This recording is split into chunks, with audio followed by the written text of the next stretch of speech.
대부분의 사람들은 미래에 대해서 불안하게 생각합니다.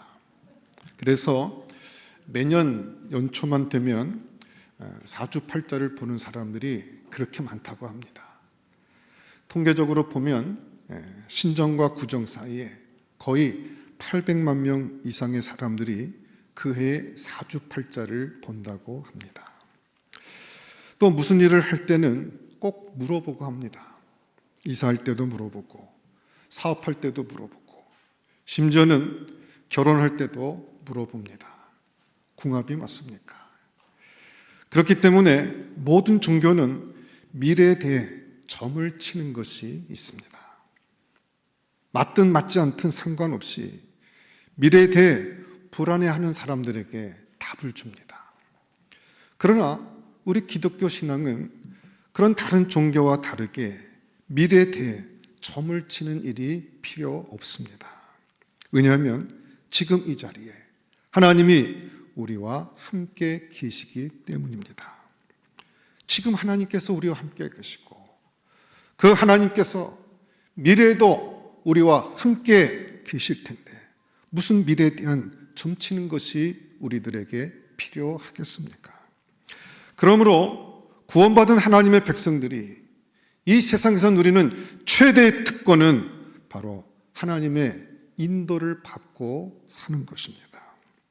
로마서 8장 14절에서는 무릇 하나님의 영으로 인도함을 받는 사람들은 곧 하나님의 아들이라고 했습니다.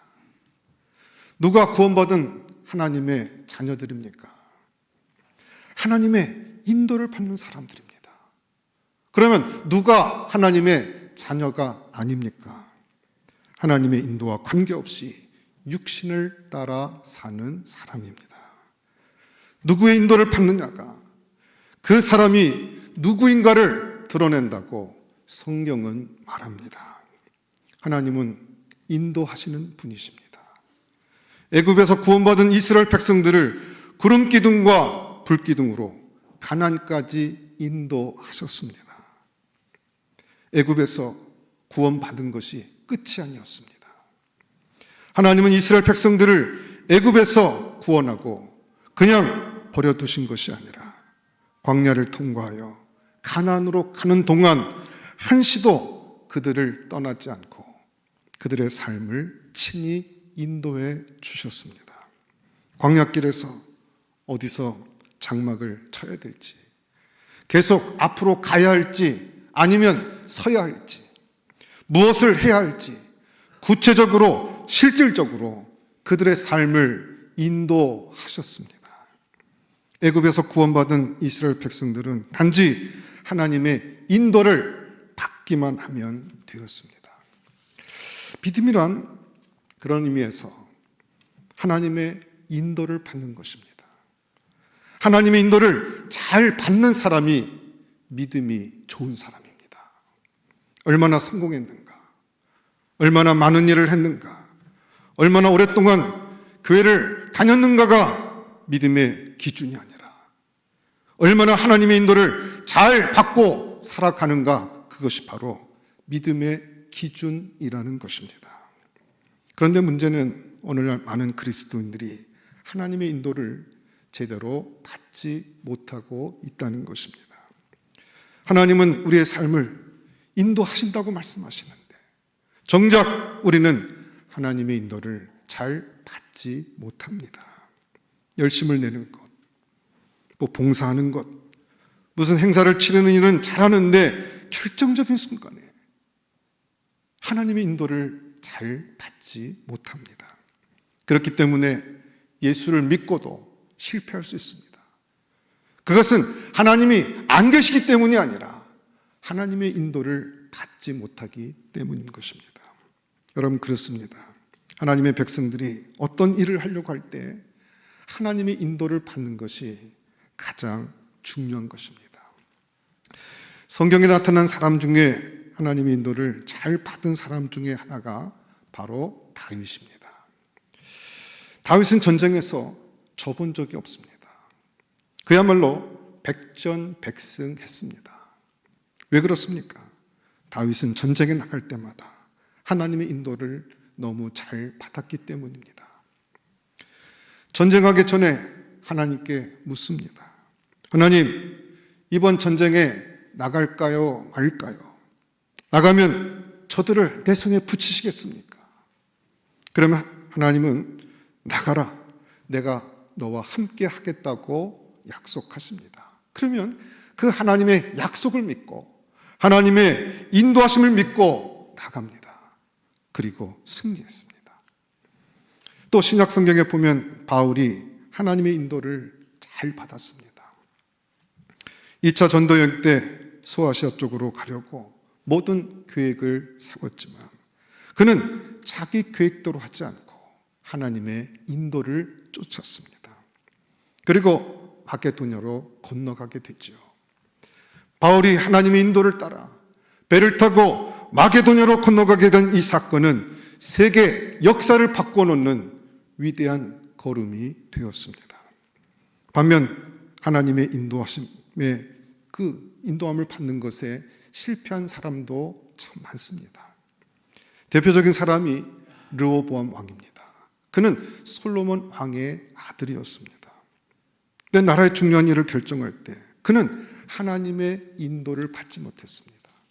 결국 들어야 될 대신의 말은 듣지 않고 듣지 말아야 할 자기와 함께 자라난 신하의 말을 듣다가 그만 나라가 둘로 나뉘어지고 말았습니다. 하나님의 인도를 받지 못하면 그 인생은 실패할 수밖에 없습니다. 하나님의 인도를 민감하게 잘 따르고 그 인도하심 가운데 있을 때 인생은 성공할 수 있다는 것입니다. 혹시 여러분들은 하나님의 인도하심을 잘 받고 있습니까? 일상의 삶에서, 가정에서, 혹은 직장에서, 혹은 이 교회 공동체 안에서 사역할 때 하나님의 인도하심을 구하고 그 인도하심에 따라 움직이고 있습니까?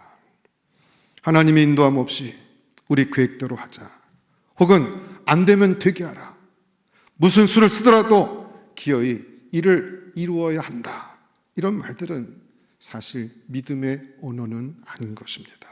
우리는 하나님의 인도를 잘 받아야 실패하지 않는 사역을 행할 수 있습니다. 우린 첫째로 하나님이 우리에게 가장 좋은 인도자라는 사실을 알아야 합니다. 애굽에서 구원받은 이스라엘 백성들에게 있어서 가장 좋은 인도자는 하나님이십니다. 바로의 권세를 꺾고 그들을 애굽에서 구원하신 분이 하나님이시기 때문입니다. 무당들은 좋은 인도자가 아닙니다. 무당 말을 들으면 처음에는 잘 되는 것 같다가도 나중에는 결국 다 망합니다. 무당들 배후에는 악한 영이 있기 때문입니다. 점을 치는 것도 인생의 답이 아닙니다. 세상의 지식이나 정보도 인생의 바른 인도자는 아닙니다. 요즘 AI가 발달해서 챗GPT에 물어보면 웬만한 정보들을 다 얻을 수 있습니다. 이를 통해 디테일한 정보는 얻을 수 있어도 우리 인생의 참된 인도자는 아닌 것입니다. 사람들의 말에 귀를 기울여서 잘 듣는 것도 필요합니다만 사람들의 말은 답이 아닙니다. 우리 인생의 가장 좋은 인도자는 하나님이십니다. 왜 그렇습니까? 하나님은 창조주이시기 때문입니다. 과거와 현재, 미래까지 꿰뚫어 아시는 분이시기 때문입니다. 사실 이스라엘 백성들은 애굽에서 구원은 받았지만 어디로 해서 가나안으로 가야 할지 잘 몰랐습니다. 또 가나안을 향해 갈 때 어떤 위험과 어려움이 도사리고 있는지도 몰랐습니다. 그들에게 알려져 있는 가장 쉬운 길은 흔히 무역상들이 길로 알려져 있는 해변 길이었습니다. 이 길은 애굽에서 가나안으로 가는 지름길이었습니다. 일주일이면 가나안에 도착할 수 있는 가장 빠르고 손쉬운 길이었습니다. 많은 사람들이 알고 있는 길이었습니다. 또 그 길은 하나밖에 없었기 때문에 그 길을 잃어버릴 염려도 없었습니다. 그냥 넓은 길을 따라가기만 하면 되었습니다. 그런데 오늘 본문에 보면 하나님께서는 그 길로 이스라엘 백성들을 인도하지 않으셨습니다. 왜 그랬을까요?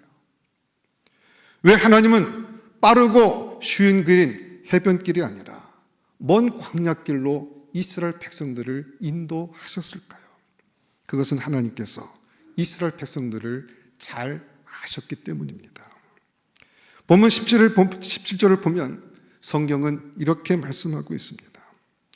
바로가 백성을 보낸 후에 블레셋 사람의 땅의 길은 가까울지라도 하나님이 그들을 그 길로 인도하지 아니하셨으니 이는 하나님이 말씀하시기를 이 백성이 전쟁을 하게 되면 마음을 돌이켜 애굽으로 돌아갈까 하였습니다. 여러분 보세요.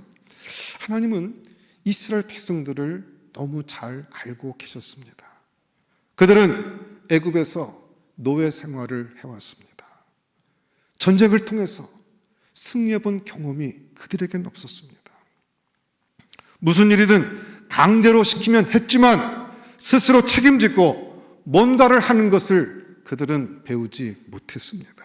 그렇기 때문에 하나님은 블레셋 사람들과 전쟁을 하게 되면 이스라엘 백성들이 다 도망칠 것을 너무나 잘 알고 계셨습니다.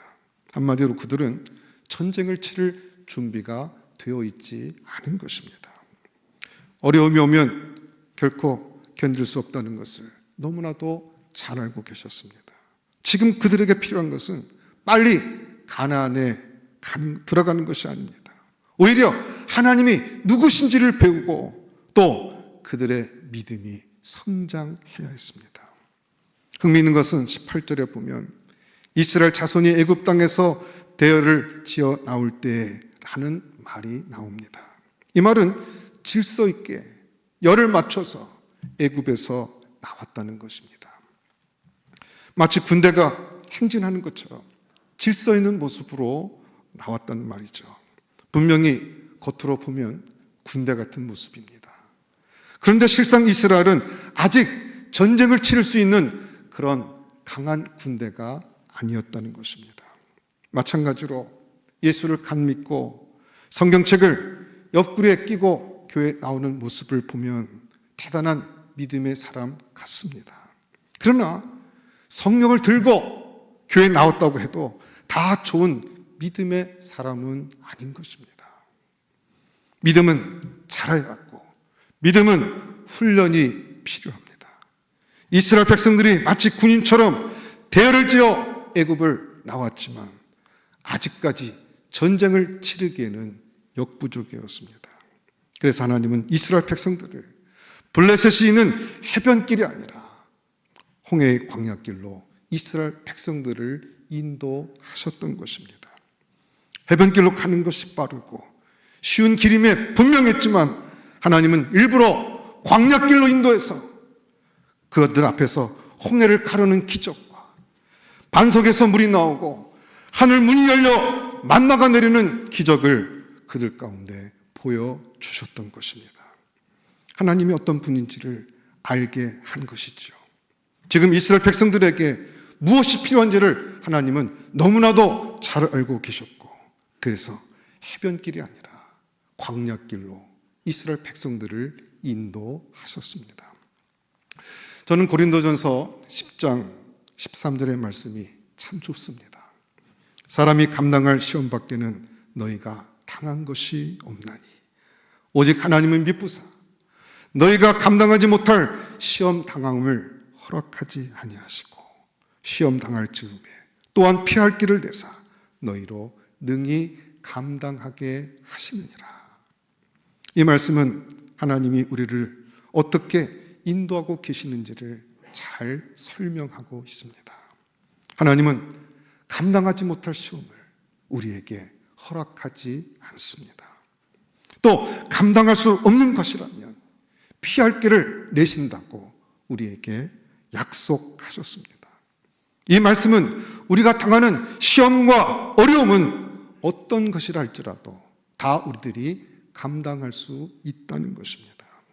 하나님은 우리를 잘 아십니다. 준비되지 않은 사람을 부르지 않습니다. 감당하지 못할 시험을 주시지 않습니다. 그렇기 때문에 믿음의 삶을 살면서 당하는 시험과 어려움은 우리들의 믿음을 드러내는 것입니다. 혹시 지독한 어려움 때문에 고생하고 있는 분들이 있다면 감사하시기 바랍니다. 그 정도는 감당할 수 있으니까 하나님께서 그와 같은 어려움을 허락하신 것입니다. 오랜 질병으로 고통당하고 있습니까? 감사하십시오.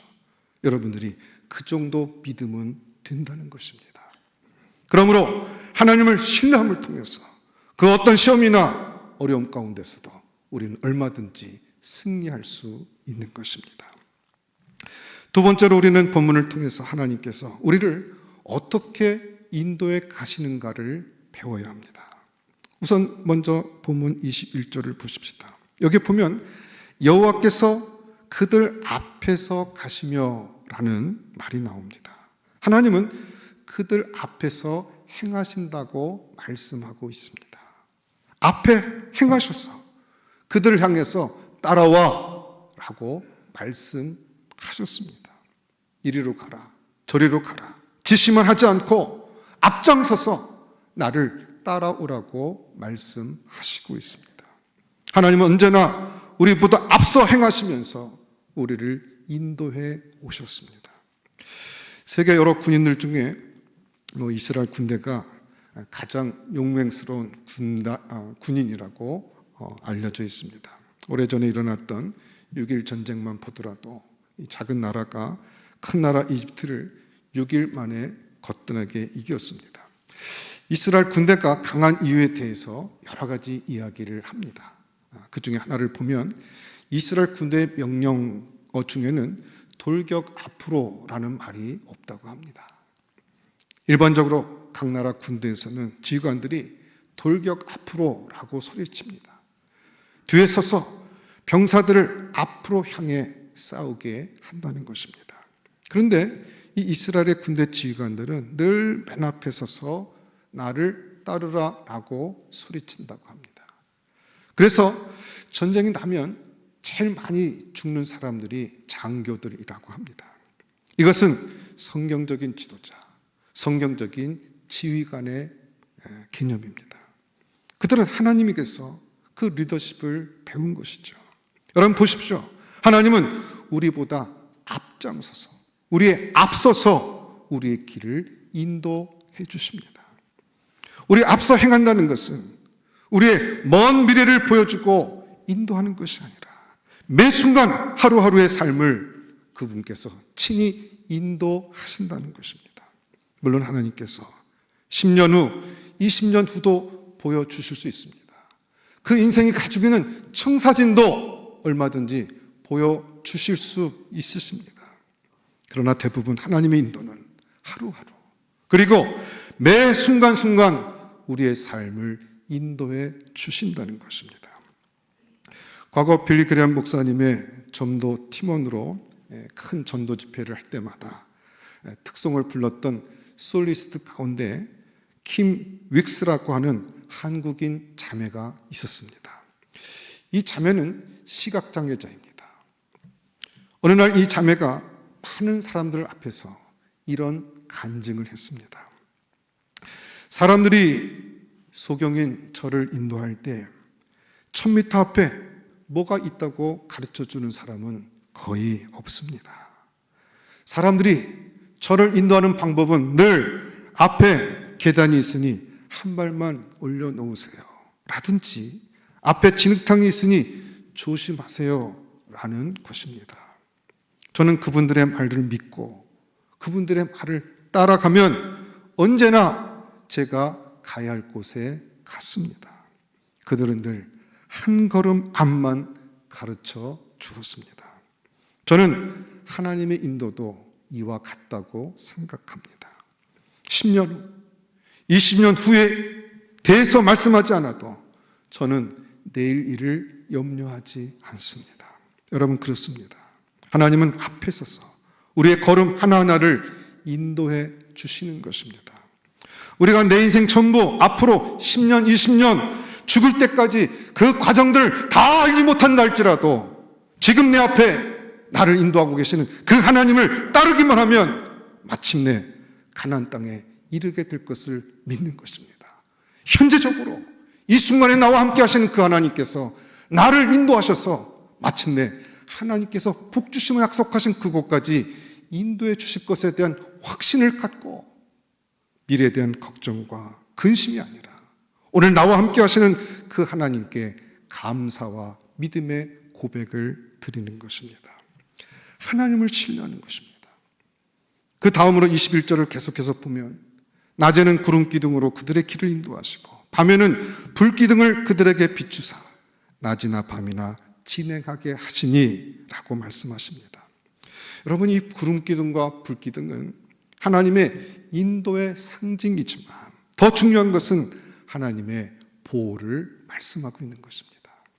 왜 하필 구름 기둥과 불 기둥입니까? 이것은 하나님의 인도하심과 더불어 하나님께서 우리를 보호하고 있음을 말씀하고 있는 것입니다. 낮에 광야에서 제일 견디기 어려운 것은 뜨거운 태양빛과 더위입니다. 그렇기 때문에 하나님은 구름 기둥을 준비하셨습니다. 밤의 가장 큰 위험은 무엇일까요? 추위와 어둠입니다. 그렇기 때문에 하나님은 불 기둥을 준비하셨습니다.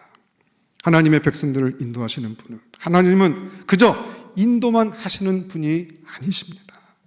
그분을 따라가다가 쓰러지든 넘어지든 그대로 버려두시는 분이 아니십니다. 하나님은 신실하게 이스라엘 백성들을 보호하셨습니다.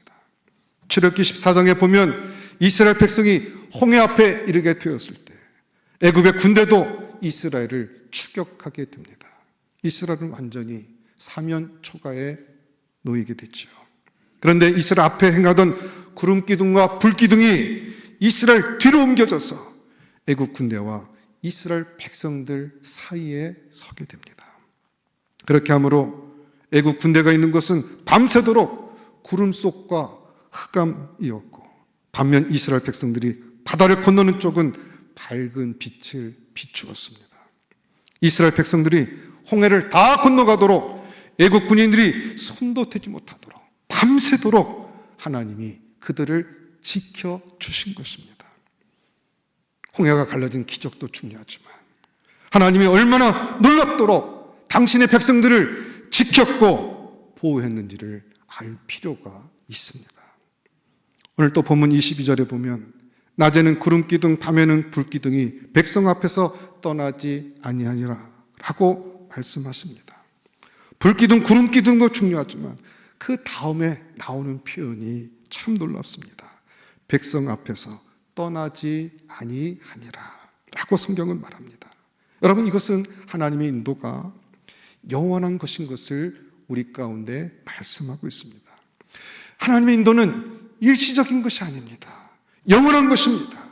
우리가 하나님의 백성이 되었다는 것은 이미 이와 같은 하나님의 인도하심 속에 들어왔다는 것입니다. 그리고 그분은 우리와 영원히 함께 하신다고 말씀하십니다. 특히 하나님의 영원한 인도라는 개념은 신약 성경에서는 너무나도 뚜렷하게 나타나고 있습니다. 요한복음 14장 16절에 의하면 예수님께서 제자들에게 이와 같은 놀라운 약속을 주셨습니다. 내가 아버지께 구하겠으니 그가 또 다른 보혜사를 주사 영원토록 너희와 함께 있게 하리니. 여러분 보십시오. 성령님이 우리 가운데 오시면 얼마 동안 우리와 함께 하시겠다고 말씀하십니까? 영원토록입니다. 요한복음 14장 17절에 보면 더 놀라운 말씀이 나옵니다. 그는 진리의 영이라 세상은 능히 그를 받지 못하나니 이는 그를 보지도 못하고 알지도 못함이라. 그러나 너희는 그를 아나니 그는 너희와 함께 거하시며 또 너희 속에 계시겠습니다. 성령님께서 우리와 영원토록 함께 하시는데 이 구절을 보게 되면 아예 우리 안에 들어오셔서 내 안에 들어오셔서 계시겠다고 말씀하고 있는 것입니다. 참 놀라운 말씀이 아닐 수 없습니다. 하나님의 영, 성령님이 아예 우리 안에 계셔서 잠시 동안 일시적으로 계시는 것이 아니라 영원토록 우리의 삶 가운데 함께 하시겠다고 약속하신 것입니다. 여러분, 하나님은 우리를 떠나지 않습니다. 구원받은 하나님의 백성들이 방황할 수 있습니다. 그러나 하나님은 떠나지 않습니다. 우리의 믿음은 변할 수 있어도 하나님의 구원과 하나님의 인도는 결단코 변하지 않습니다. 그분이 함께 하신다고 약속하셨습니다. 세 번째, 그렇다면 우리가 어떻게 해야 하나님의 그 인도하심을 잘 받을 수 있겠습니까? 하나님의 인도를 잘 받는 구체적인 방법은 무엇이겠습니까? 우리는 민수기서를 통해서 그 힌트를 얻을 수 있습니다. 민수기서는 이스라엘 백성들이 하나님의 인도하심을 따라 또 하나님의 인도하심을 받아 광야길을 가는 이야기로 되어져 있습니다. 그 중에 민수기 9장 15절부터 23절에 보면 어떻게 이스라엘 백성들이 하나님의 인도를 잘 받았는지를 이렇게 설명합니다. 그 중에 일부를 제가 한번 읽어보겠습니다. 성막을 세운 날에 구름이 성막, 곧 증거의 성막을 덮었고 저녁이 되면 성막 위에 불 모양 같은 것이 나타나서 아침까지 이르렀을 때 항상 그러하여 구름이 성막에서 떠오를 때는 이스라엘 자손이 곧 행진하였고 구름이 머무르는 곳에 이스라엘 자손이 진을 쳤으니 이스라엘 자손이 여호와의 명령을 따라 행진하였고 여호와의 명령을 따라 진을 쳤으며 구름이 성막 위에 머무는 동안에는 그들이 진영에 머물렀고 구름이 성막 위에 머무는 날이 오를 때는 이스라엘 자손이 여호와의 명령을 지켜 행진하지 아니하였으며 혹시 구름이 장막 위에 머무는 날이 적을 때에도 그들이 다만 여호와의 명령을 따라 진영에 머물고 여호와의 명령을 따라 행진하였으며 여기서 우리들은 이스라엘 백성들이 어떻게 하나님의 인도를 받고 살았는지를 알 수 있습니다. 구름 기둥이 움직이면 이스라엘 백성들도 움직였습니다. 구름 기둥이 머무르면 이스라엘 백성들도 머물렀습니다. 어떤 때는 한 달이고 두 달이고 간에 한 곳에 머물러야 했습니다. 떠오르면 가고 머무르면 쉬었습니다. 여러분 한번 상상해 보십시오. 이스라엘 백성들은 아무 계획도 세울 수가 없었습니다. 이번에는 좀 오래 있겠지 하고 생각하면서 천막을 잘 꾸미려고 하면 구름이 떠오르고 앞서가게 됩니다. 그러면 천막을 걷고 천막을 옮겨야 했습니다. 가고 머무르고 하는 것은 이스라엘 백성들이 결정하는 것이 아니었습니다. 하나님이 결정하셨습니다. 그렇기 때문에 이스라엘 백성들이 한 것은 구름 기둥과 불 기둥만 쳐다보아야만 했습니다. 민수기에 나타난 이스라엘의 모습은 한마디로 여호와의 명령을 따라라는 말로 표현할 수 있습니다.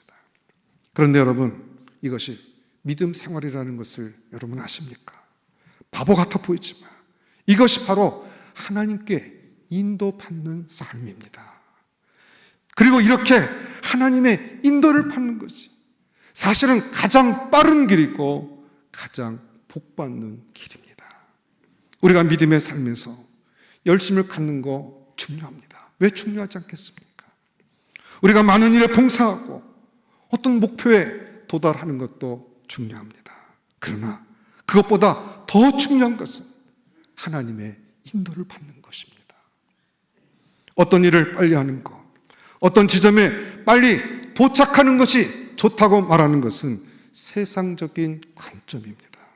하나님은 빨리 성공하고 어떤 목표에 도달하는 것보다 우리와 함께 하시기를 원하십니다.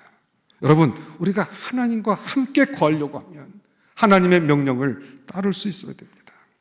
하나님의 명령을 따라가야 됩니다. 하나님의 인도하심을 받는데 가장 큰 방해는 우리가 하나님보다 먼저 움직인다는 것입니다. 하나님의 인도하심을 가장 놀랍게 체험했던 사람, 조지 뮬러 목사님의 인생 철학 중에 하나가 바로 하나님을 따르자, 그러나 하나님보다 앞서가지 말자. 성령보다, 기도보다 앞서지 말자였습니다. 빨리 달리는 것이 능사가 아닙니다. 하나님의 명령을 따라가고 그 명령을 따라가는 삶 가운데 하나님의 인도하심을 느끼고 경험하고 그 하나님의 인도하심에 민감하게 따라가는 것이 신앙의 본질이라는 것입니다. 여러분, 그렇다면 우리가 어떻게 하나님의 인도를 더 잘 받을 수가 있겠습니까? 오늘 세 가지를 붙잡고 함께 기도했으면 좋겠습니다. 첫째는 내가 들고 있는 방법들, 내 계획을 버려야 합니다. 그리고 하나님을 신뢰하시기 바랍니다. 어떤 사람들은 하나님의 뜻을 잘 모르겠다고 얘기를 합니다. 하나님의 음성이 들려지지 않는다고 얘기를 합니다. 왜 그렇습니까? 내 생각, 내 계획이 너무 강하기 때문입니다. 요즘 도시에서는 하늘의 별을 볼 수가 없습니다. 그러나 지금도 깊은 산속에 가면 하늘의 별을 잘 볼 수 있습니다. 왜 도시에서는 하늘의 별을 볼 수 없는지 아십니까? 그것은 도시의 불빛들 때문입니다. 가로등과 집집마다 켜놓은 불빛에 가려서 하늘의 별이 보이지 않는 것입니다. 저는 마찬가지라고 생각합니다. 내 생각의 불을 꺼야 주님의 인도가 보이기 시작합니다. 내 주장을 끝까지 붙들고 내 생각을 고집하는 순간에는 하나님의 그와 같은 손길이, 하나님의 인도하심이 보이지 않는다는 것입니다.